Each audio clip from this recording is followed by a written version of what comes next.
Hey there, it's James Levick with the Life After Losses video blog. Yeah, the holidays are supposed to be a time of joy and celebration, but if you're grieving or supporting someone who is, they can feel incredibly complicated. Today I want to share some insights to help both the grieving and their supporters navigate this tricky season. We'll talk about how to show support without unintentionally causing pain and communicate your needs if you're grieving, and how to find ways to create meaningful moments during the holidays. So let's dive into this together in entry 208, Holiday Grief Support. Yeah, the holidays can be complicated.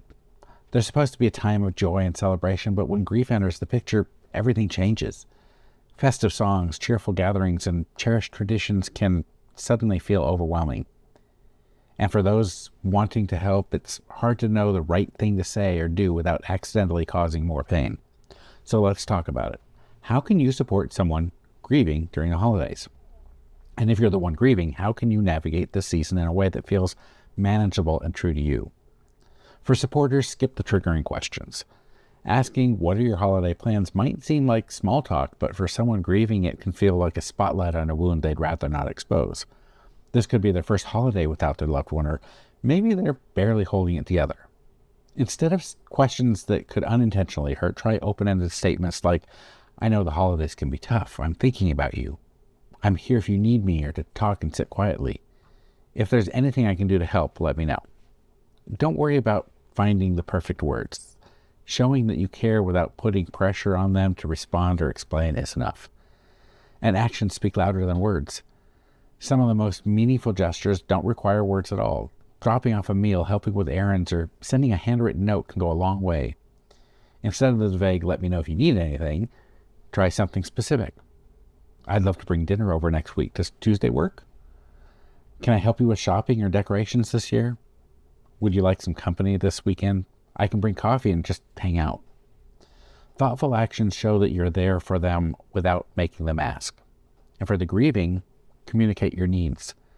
The holidays are hard, and even though people want to help, they can't read your mind.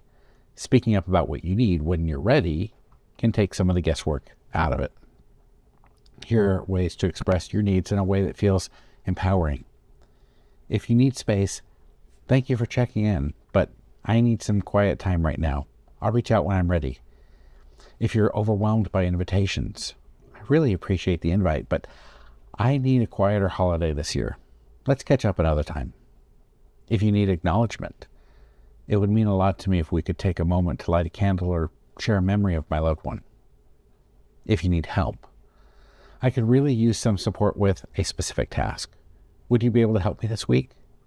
If traditions feel like too much, I'm not up to that specific tradition this year, but maybe we could try a new idea instead. It's okay to set boundaries, change your mind, or not to have all the answers.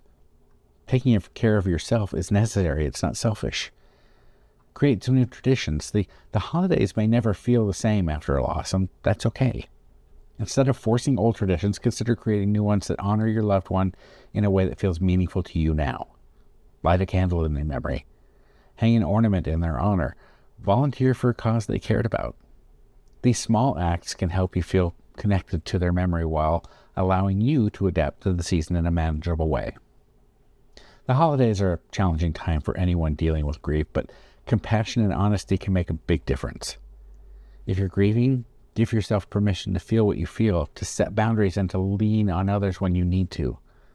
And if you're supporting someone, remember, it's not about fixing their pain, but about being present for them, however they need you. This holiday season, let's focus on showing up for one another with patience, empathy, and grace. Not just for others, but for ourselves too. How do you navigate grief during the holidays? Or how do you support someone who's grieving? I'd love to hear your thoughts. Thanks for watching.